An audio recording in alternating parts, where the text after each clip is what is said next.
넷째 천사가 나팔을 부니 해 3분의 1과 달 3분의 1과 별들의 3분의 1이 침을 받아 그 3분의 1이 어두워지니 낮 3분의 1은 비침이었고 밤도 그러하더라. 아멘. 오늘 말씀은 요한계시록 8장 12절 말씀으로부터 요한계시록 9장 4절의 말씀에 이르기까지 오늘은 보도록 하겠습니다. 하나님의 말씀의 제목은 종교 탄압의 흑암과 미혹의 흑암입니다. 인간 종말에 두 가지 흑암이 있는데 종교 탄압의 흑암이 무엇이며 종교 미혹의 흑암이 무엇인지 하는 것을 우리가 하나님의 말씀을 통해서 살펴보도록 하겠습니다. 인간 종말에는 흑암이 온다는 것을 하나님께서 선지자들을 통해서 또 사도들을 통해서 말씀케 하셨습니다. 인간 종말에는 두 가지 흑암이 세상을 덮을 것이다. 그런데 먼저 오는 흑암은 종교 탄압의 흑암이 이 땅 3분의 1 지경을 덮을 것을 요한계시록 8장 12절 말씀에서는 보여주셨습니다. 하나님께서는 언제나 흑암의 세력을 들어쓰시기도 하시고 또는 빛의 세력을 들어쓰시기도 하시는데 그 의의가 무엇인가? 첫째는 흑암의 세력이 없이는 빛의 가치를 발휘할 수가 없습니다. 그러니까 어둠이 없다면 사람의 빛이 귀한 줄 모릅니다. 흑암의 세력이 없이는 빛의 가치를 발휘할 수가 없습니다. 둘째는 흑암의 세력이 없이는 빛의 세력의 영원한 영광이 있을 수가 없습니다. 어두움의 세력이 회방하고 대적하고 하는 가운데서 빛의 세력에 영원한 영광이 있게 된다는 것을 말씀을 하신 것입니다.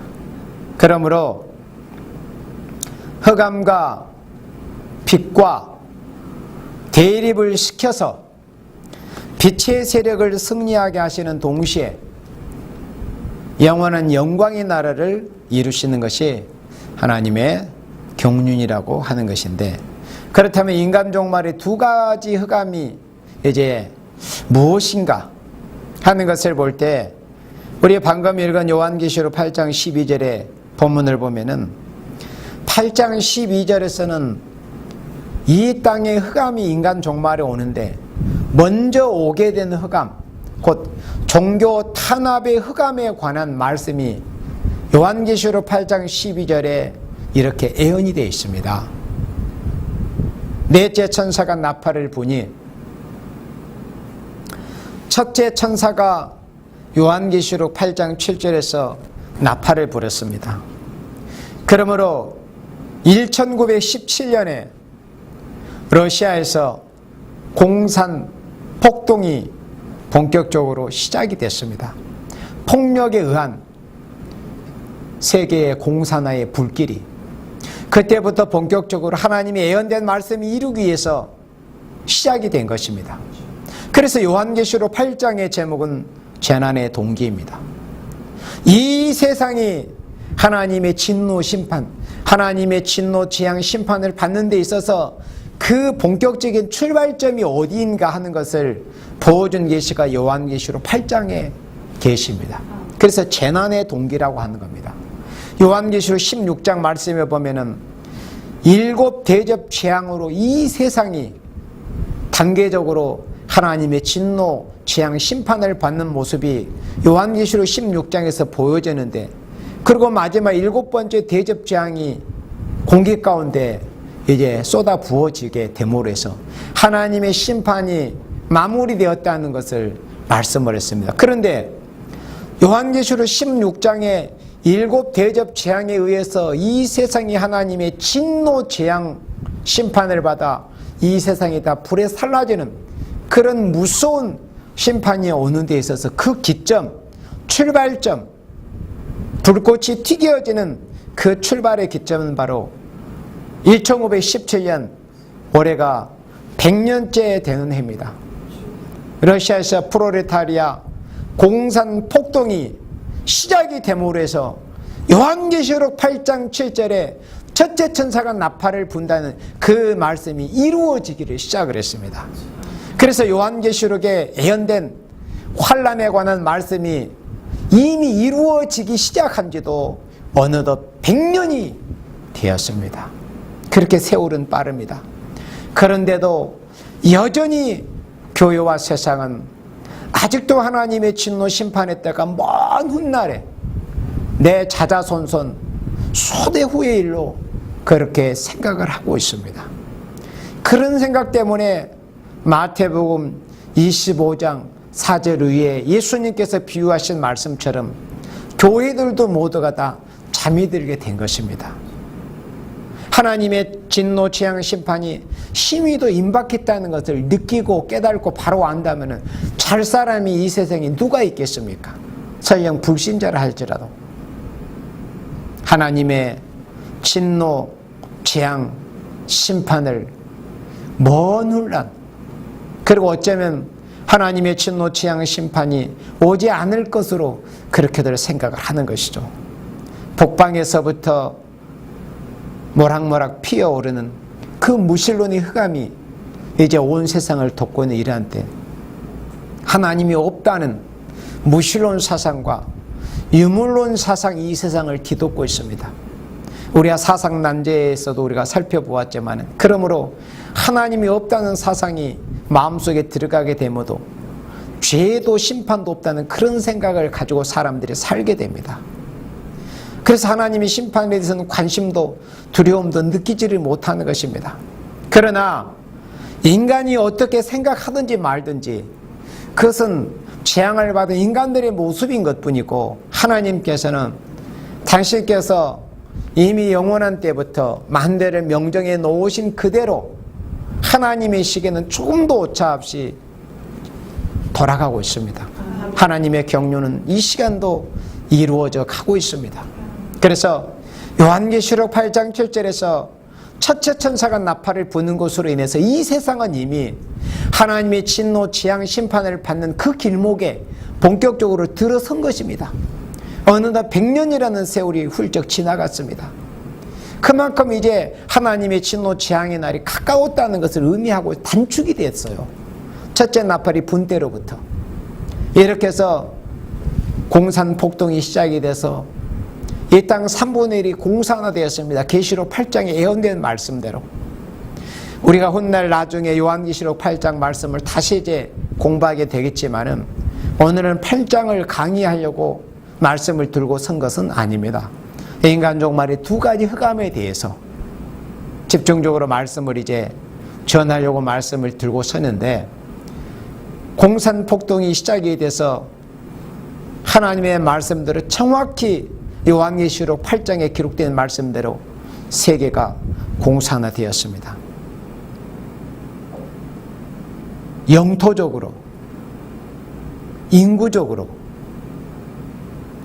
거의 3분의 1이 정확하게 요한계시록 8장의 말씀대로 사람이 살 수 있는 땅의 영토적으로 3분의 1이 공산화되었었고, 인구적으로도 대략 3분의 1 정도가 공산권에서 갇히게 되었습니다. 이렇게 하나님의 말씀이 이루어진 시대에 우리가 살고 있습니다. 그런데 이 3분의 1 지경에 첫째 천사로부터 셋째 천사가 나팔을 부는 그 과정은 공산화가 3분의 1 지역에 진행이 되는 과정을 셋째 천사까지 보여주셨는데, 넷째 천사가 나팔을 부는 데 있어서 이 땅 3분의 1 지경에 있어서 이제 마지막으로 보여지는 이 나팔 부는 천사의 계시가 넷째 천사의 모습입니다. 지금은 다섯째 나팔을 부는 때에 이제 들어서 있습니다, 이미.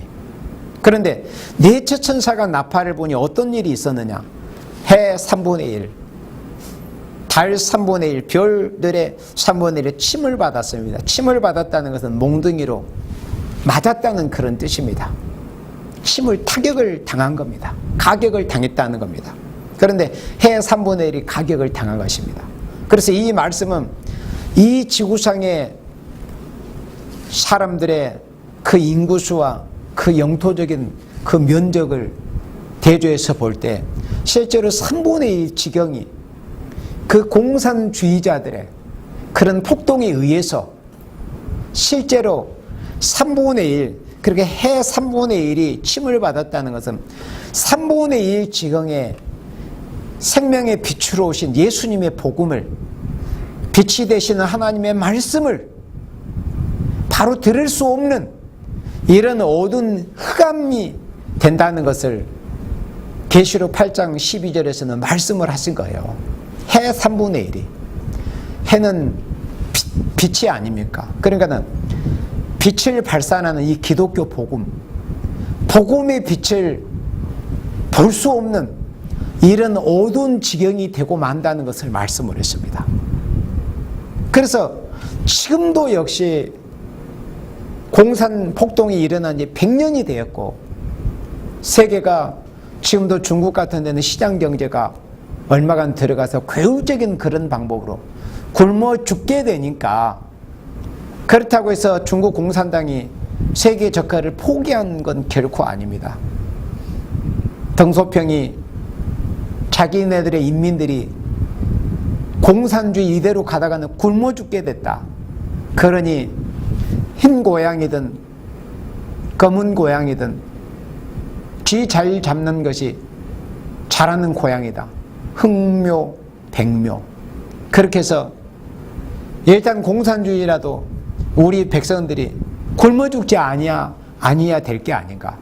그래서 그것을 전술적으로, 개울적으로 자유시장 경제를 도입한 거지, 자유시장 경제에 굴복한다거나 그것을 온전히 인정한다거나 그런 게 아니라는 것을 결코 이 세상의 사람들이 이 시대에 알지를 못합니다. 시장 경제를 도입을 한 것도 결국은 세계 적화로 가는 데 있어서 그들이 필요한 수단으로 잠시 사용하는 과정일 뿐이지, 언제까지 시장 경제 체제가 유지돼서 뭐 민주사회라고 하고 이런 과정이 아니에요. 세계를 적화하는 공산주의의 그 최종 목표가 세계 적화 아닙니까?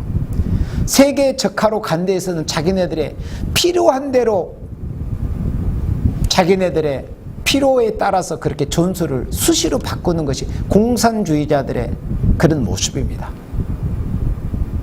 그런데 계시록 8장 12절에서 보면 해 3분의 1이 어두워졌다. 지금도 중국은 기독교 신앙의 자유가 100% 다 보장이 된 사회가 결코 아닌 것을 아는 사람들은 다 알고 있어요. 한 2년 전인가 작년인가 재작년에 그런 게 뉴스에 한번 나왔었죠. 중공의 어느 지역에, 그 지역에는 교회 십자가를 다 강제로 때려 부시고 그런 것이 언론에 한번 나온 적이 있습니다. 그게 신앙의 자유가 있는 세상입니까? 세계입니까? 나라입니까? 북한은 말할 것도 없습니다. 기독교인들이 기독교 신앙생활을 하다가 발각이 되면은 정치범 수용소로 끌려가서 죽도록 거기서 고통을 받다가 죽든지 아니면 공개 총살을 당하든지 처형을 당하든지 그런 세계입니다. 이미 그런 때도 많이 지나왔는데도 여전히 북방의 공산권의 세계에서는 지금도 그런 일들이 벌어지고 있습니다. 그게 뭐냐면 종교 탄압의 흑암이라고 하는 거예요. 그런데 종교 탄압의 흑암은 3분의 1 지경에 국한이 되어 있었습니다. 그리고 달 3분의 1, 달은 자체가 빛이 없잖아요. 햇빛을 받아서 반사해서 어두운 세상에 비추어주는 역할을 하는 것이 달의 역할인데, 여기서 말씀하는 달은 송도의 역할을 말씀을 한 것입니다. 말씀을 증가하는 하나님의 종들을 통해서 복음의 빛을, 생명의 빛을, 예수님의 빛을 받아서 신앙생활에서 어두운 세상을 밝혀야 될 송도들이 복음의 빛을 받을 수 없다 보니까 송도로서의 그런 어두운 세상에 빛을 반사하는 역할을 할 수가 없게 된 겁니다. 3분의 1 지경에.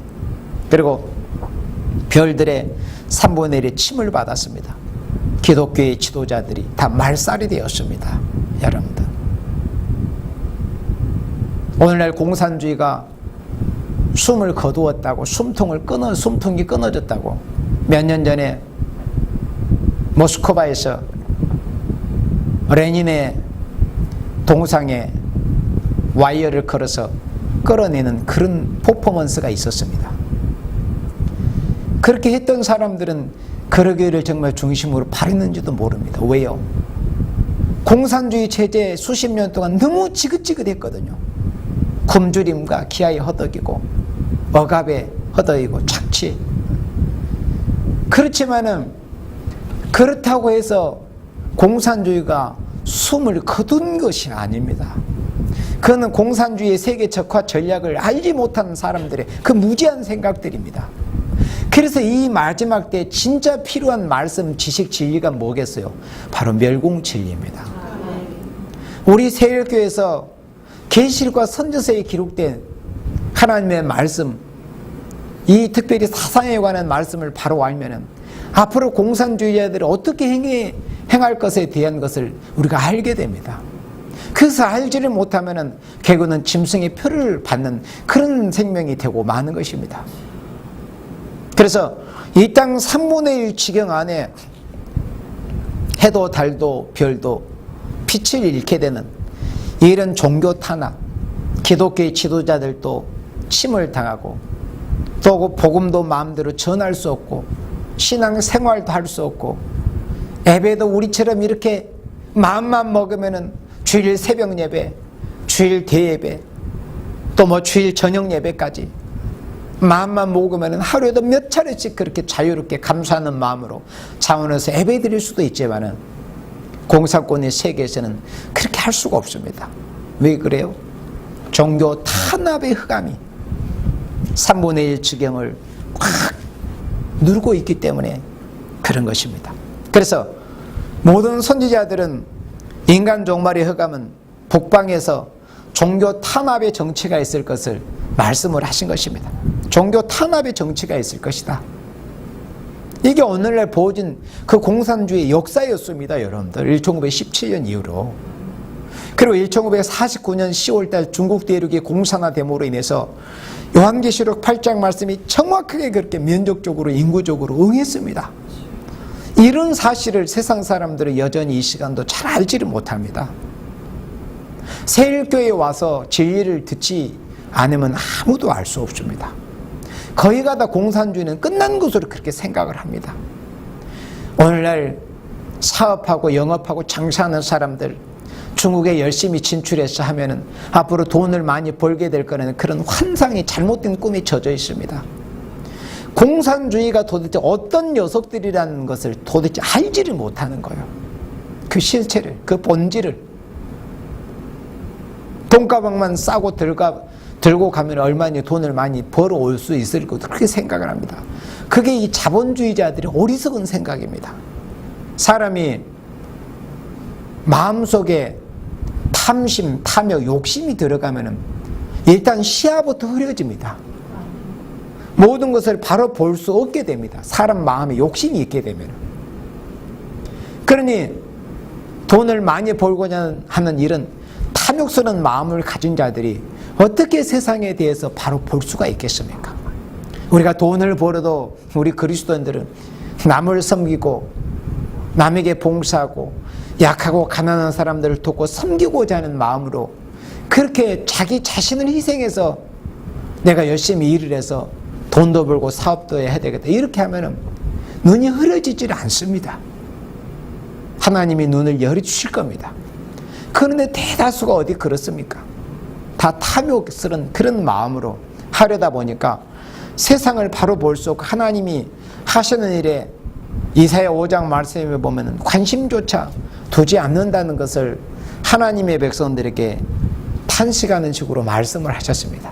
이렇게 해서 오늘날까지는 이 땅 3분의 1 지경 북방에 자리 잡은 이 공산권의 그 세계 안에서 종교 탄압이 있을 것, 종교 탄압의 정치가 있을 것을 말씀을 했어요. 종교 탄압의 흑암이 이 땅의 3분의 1 지경을 덮게 될 것을 요한계시록 8장 12절에서는 이렇게 말씀을 하신 것입니다. 그러므로 누구든지 종교 탄압의 흑암의 세력과 종교 탄압의 흑암의 세력이 지금 공산주의의 세력들 아닙니까? 북한이나 지금 중국 같은 데는 종교의 자유가 없어요, 여러분들. 100% 종교 자유가 없습니다. 우리나라처럼 마음껏 정부를 비난하거나 잘못된 것을 비평하거나 비난하거나 강단에서 설교의 자유가 있거나 그런 줄 아십니까? 없습니다. 철저하게 통제하에 3자 교회든 관제 단체, 정상적으로 성경적으로 말하자면 교회라고 할 수 없습니다. 관변단체입니다. 관변단체. 주울레가 중국의 유명한 영웅으로 추앙받는 주울레 수상 총리들, 숨어있는 기독교인들을 밖으로 드러내서 그것을 파악하기 위해서 3자 교회라는 그런 체제를 시작을 한 거예요. 기독교인들을 통제해야 되기 때문에 끌어내서 자기네들의 철저한 통제하에 전혀 그것을 막을 수 없다는 것을 자기네들이 압니다. 기독교인들은 아무리 자기네들이 핍박해도 강제로서는 안 된다는 것을. 거기에 걸려든 것이 바로 3자 교회라는 곳입니다. 진짜 신앙을 가진 사람들은 지하에서 신앙생활을 하고 있습니다. 중국에도 지하 성도들, 진짜 참된 신앙을 가진 성도들은. 그래서 종교 탄압의 흑암의 세력과 타협하는 세력이 누구냐면 성경에서 말씀하는 음녀라고 하는 겁니다. 종교 탄압의 세력이 누굽니까? 성경에서 말씀하는 계시록에서 보여지는 짐승의 세력입니다. 종교 탄압에 타협한다는 그 자체가 하나님 보시기에는 음녀라고 하는 거예요. 그러니까 지금 중공 정권, 북한 정권과 타협하는 이런 모든 세력들이 정부든 정권이든 교회라고 할지라도 기독교를 탄압하는 이런 세력들과 타협하고 저들을 사랑이라는 허울 주는 그런 미명으로 용납하고 타협하면은 성경에서 하나님께서 말씀하신 음녀요, 그 심판의 대상자가 되는 것입니다. 그렇게 해서 요한계시록 8장 12절에 인간 종말에 종교 탄압의 흑암이 있게 될 것이라는 그 예언의 말씀이 이렇게 이루어진 것을 볼 수 있습니다. 그런데 이 흑암이 3분의 1 지경에 국한된 종교 탄압의 흑암으로 끝나버리는 것이 아니고 요한계시록 9장, 자, 여기 여러분들 요한계시록 9장, 자, 1절로 4절 우리 다 같이 합독합니다. 다섯째 천사가 나팔을 불매 내가 보니 하늘에서 땅에 떨어진 별 하나가 있는데 저가 무저갱의 열쇠를 받았더라.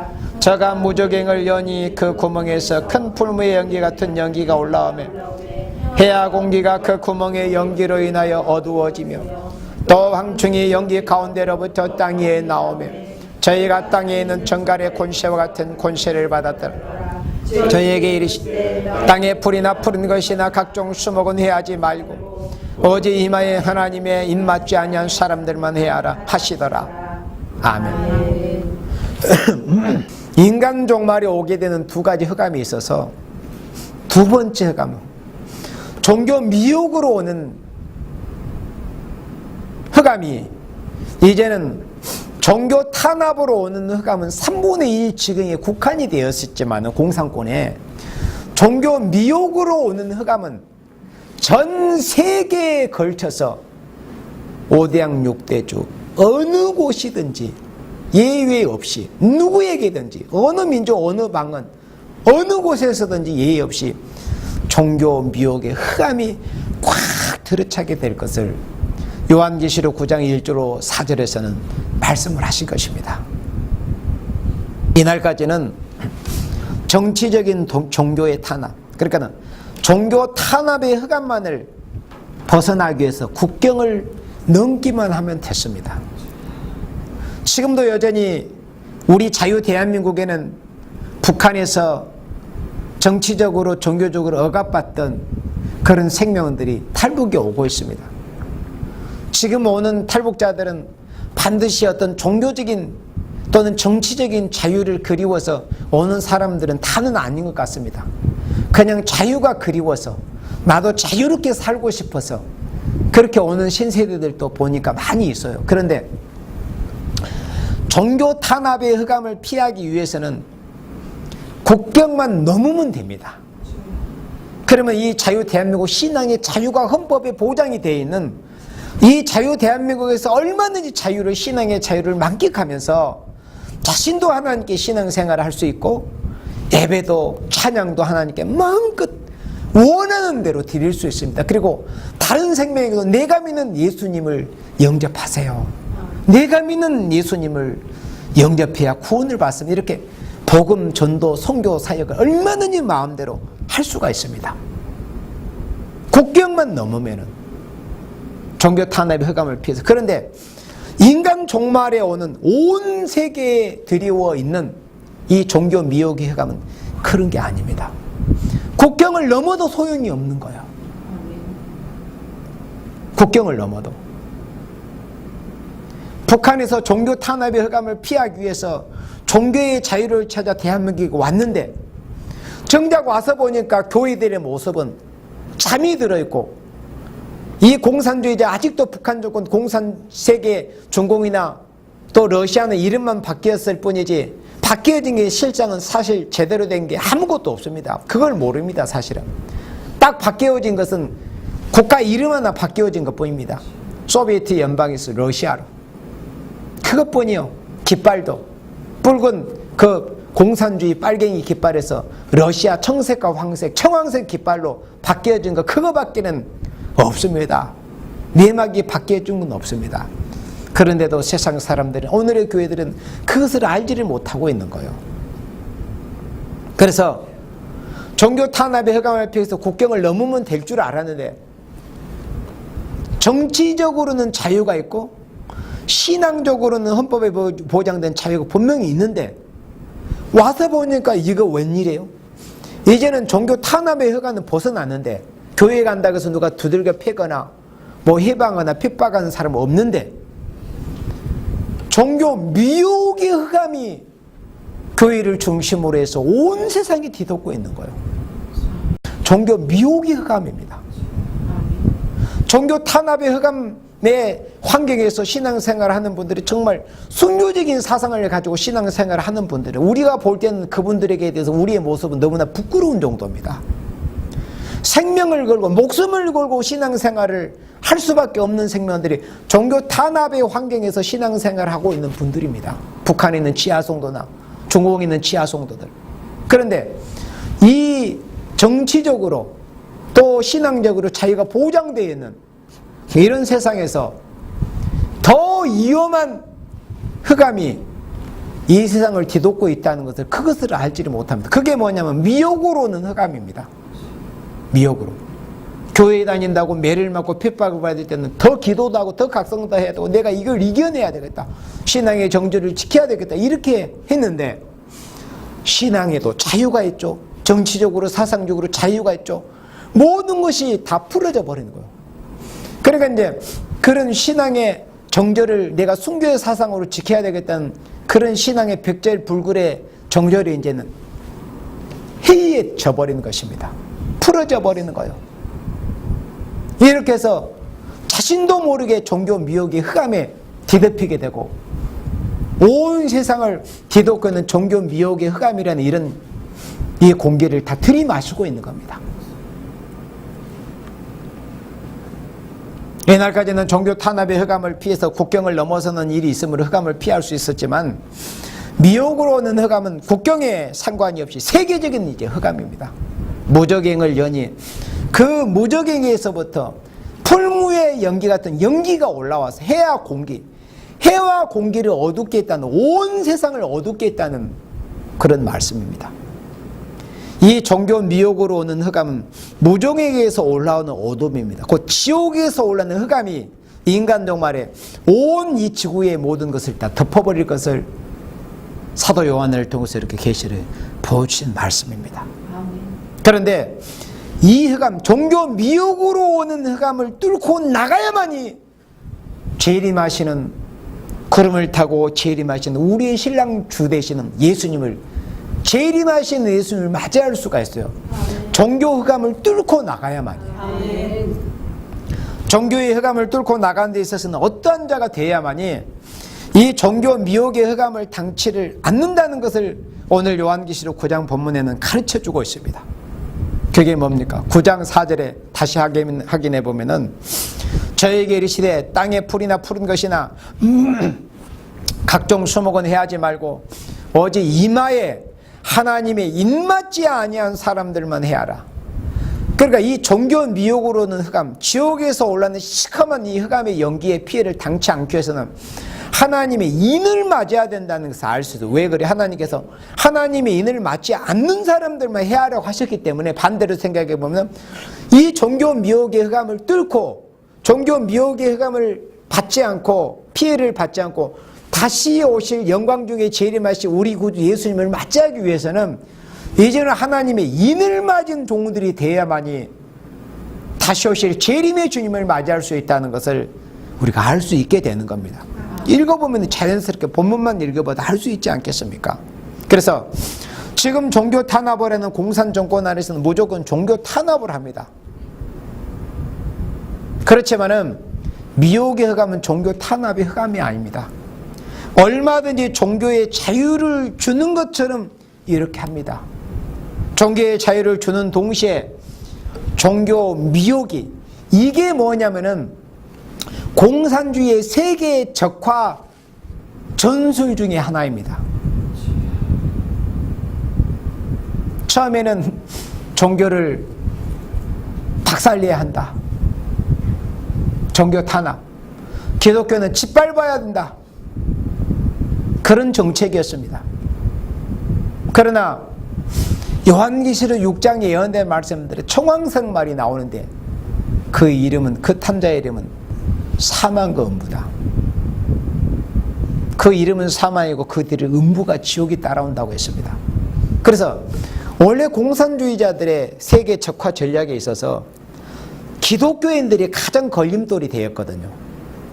기독교 유일신 하나님을 섬기고 신앙의 대상 되신 예수님을 섬기는 기독교와 하나님을 부정하고 물질이 모든 것이다, 물질을 신호로 섬기는 이런 무신론 공산 세력과는 섞일 수가 없습니다. 그래서 이 무신론 공산주의 짐승의 세력들이 세계 적화 전략에 있어서 가장 거치는 걸림돌이 누가 되겠어요? 기독교가 아니겠어요? 그러니까 기독교는 한 사람도 남기지 말고 다 죽여라. 후리시 촛불은 그런 소리를 지켜렸습니다. 공산주의자들을 다 잡아 죽이고 최후의 마지막 하나 남은 그리스도인을 TV 방송에 출연시켜가지고 모두가 볼 수 있게끔 처형하는 것, 그런 소리를 짓거렸던 자가 옛날 소련의 수상이었던 후르시 촛불입니다. 그런 자들이 바로 공산주의자들입니다. 빨갱이들입니다. 공산주의자. 그런데 그렇게 하려고 보니까 안 되는 거예요.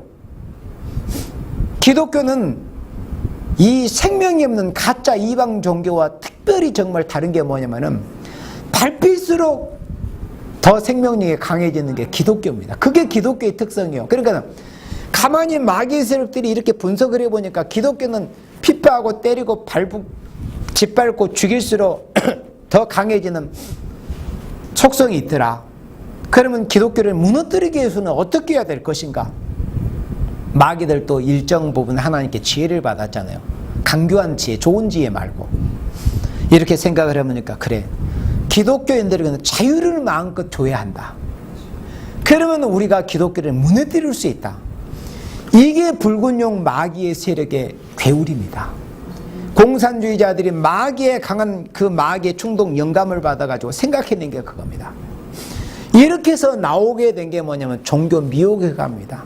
얼마든지 자유를 준다.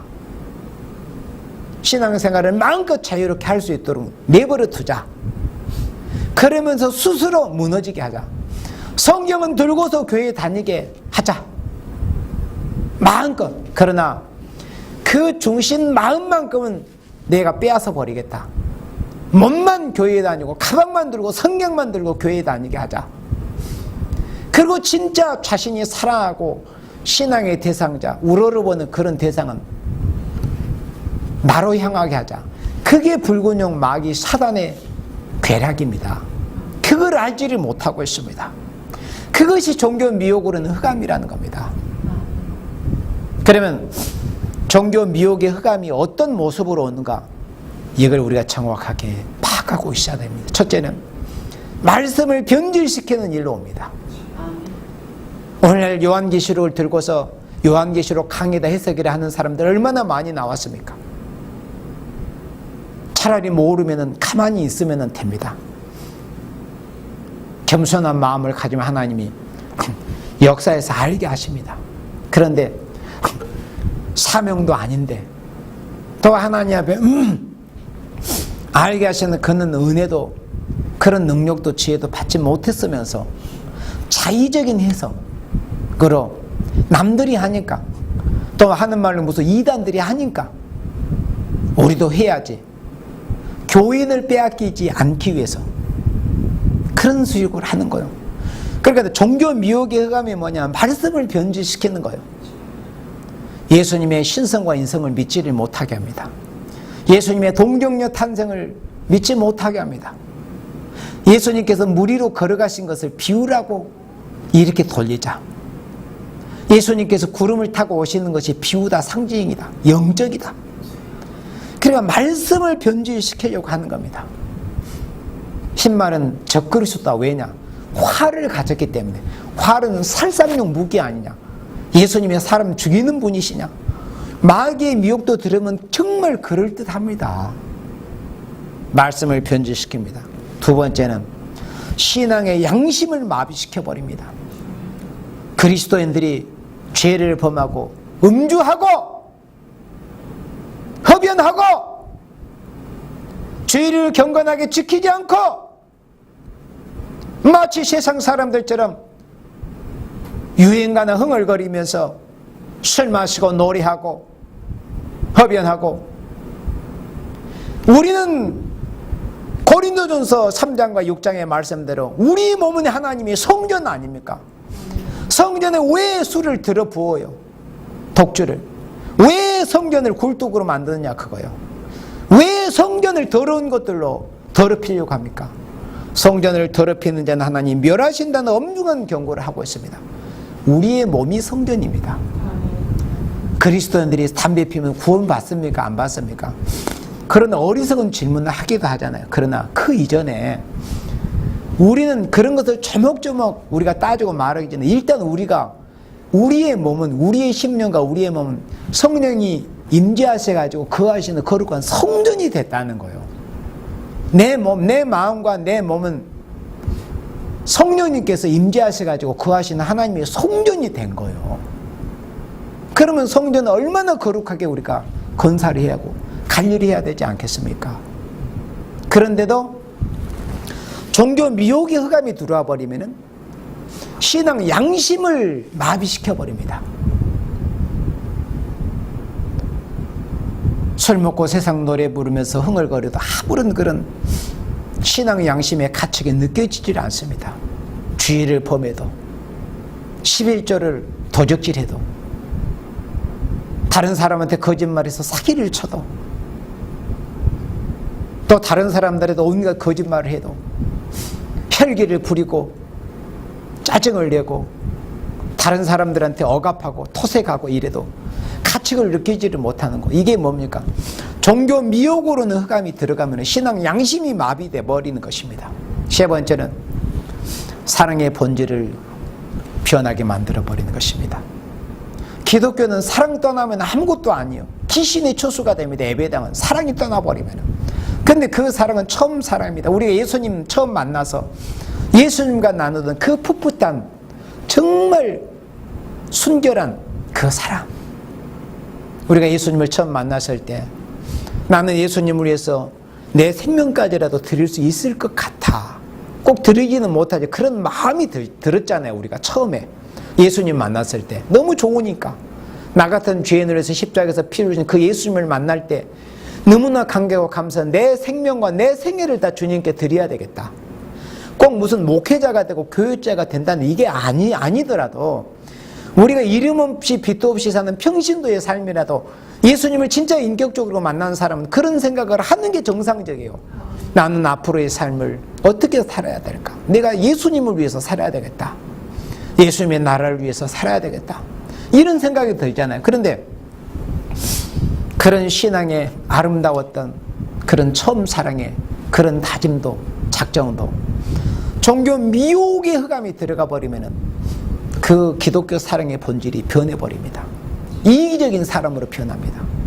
다른 생명을 섬기고 이타적으로 다른 생명을 섬기고 베풀고 다른 생명을 내가 살리기 위한 목적을 두고 예수님의 영광을 위해서 살아야 되겠다. 이런 희생적인 마음이 없어져 버리고 내 자신이 내 안에 주인이 되고 왕이 되고 내 자신이 우상이 되고 그렇게 된 거. 그러니까 교회에 다니는 사람들도 뭐 굳이 요즘은 꼭 여인들, 여성들뿐만 아니라 남성들도 마찬가지죠. 옛날에는 뭐 여성들이 자기를 꾸미고 단장하고 이런 것으로 시간 많이 보고 자기가 거울아 누가 예쁘지?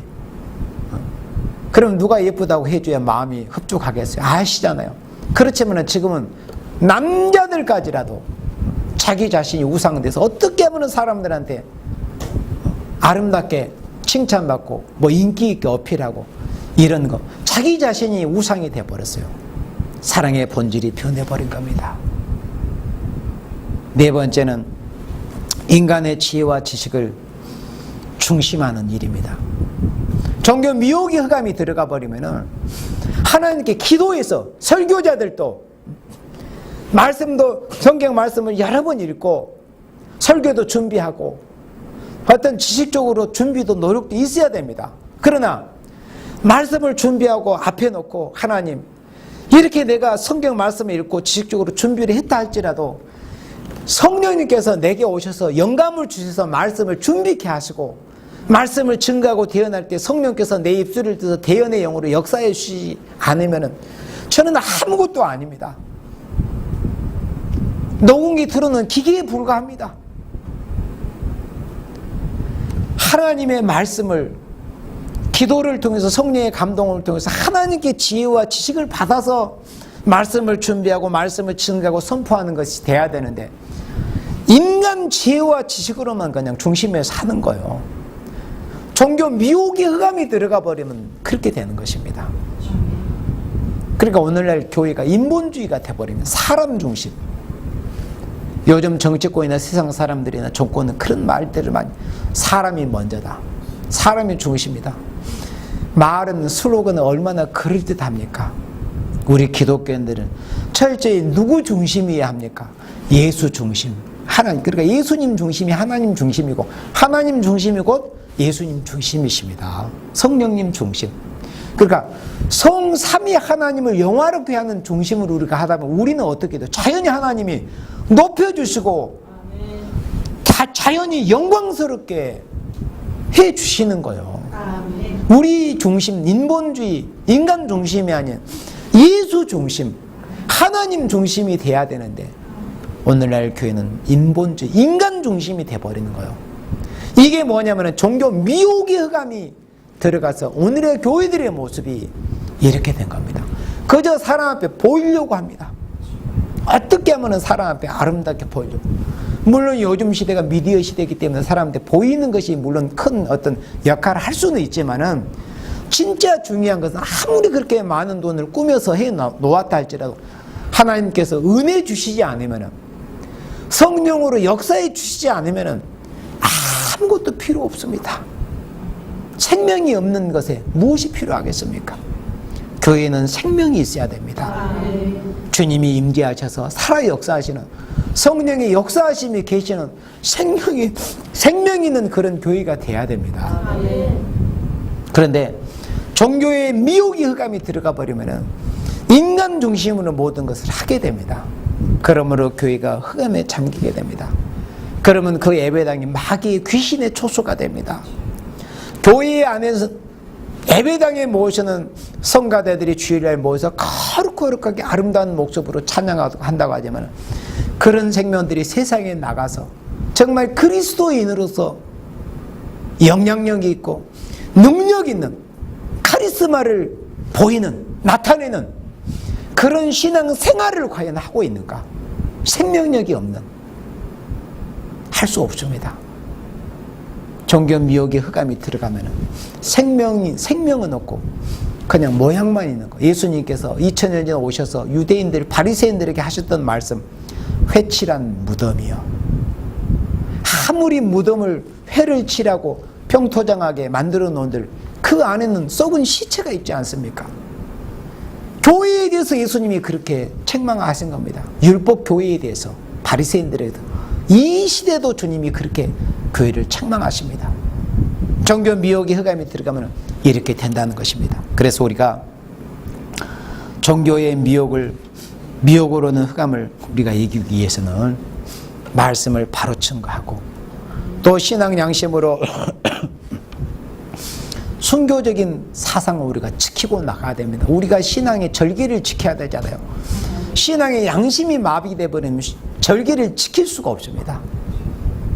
순교적인 사상을 지키고 우리가 사랑의 본질이 변치 않기 위해서 죄의 세력을 조금 더 용납해서는 안 됩니다. 예수님이 왜 우리 때문에 나 때문에 십자가에 죽으셨습니까?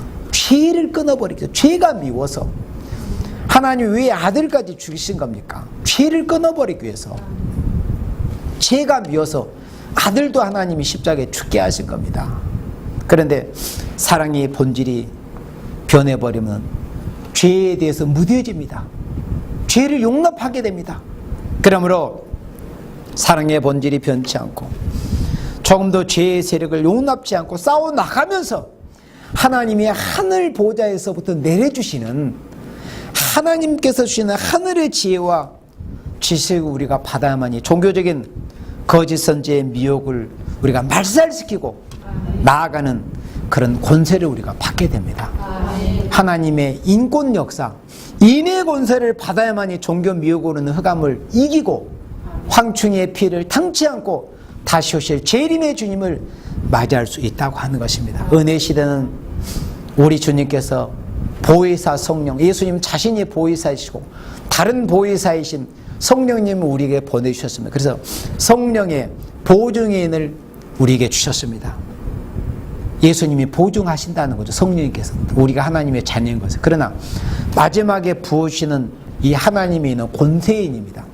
어떤 거짓 선지, 어떤 짐승의 세력, 어떤 미혹의 세력, 악의 세력에게도 피해를 당치 않을 수 있는 이런 권세인을 하나님의 인으로 다시 주신다는 겁니다. 아멘. 그러려면은 요한계시록 14장 4절 5절에 그 자격 요건이 거기에 나와 있습니다. 아멘. 하나님의 인을 받은 사람들의 신앙과 인격이 어떠하다는 것에 대해서. 그래서 우리는 하나님의 인을 맞은 종들이 되어서 종교 미혹으로 이미 와 있는 이 미혹의 감을 우리가 뚫고 나가 하나님의 인 맞은 종들이 되어서 황충이 때의 피해를 당치 않고 미혹으로는 흑암을 우리가 뚫고 나가 영광 중에 재림하실 예수님을 맞이할 수 있는 그러한 귀한 종, 귀한 성도들이 되시기를 주님의 이름으로 축원합니다. 아멘.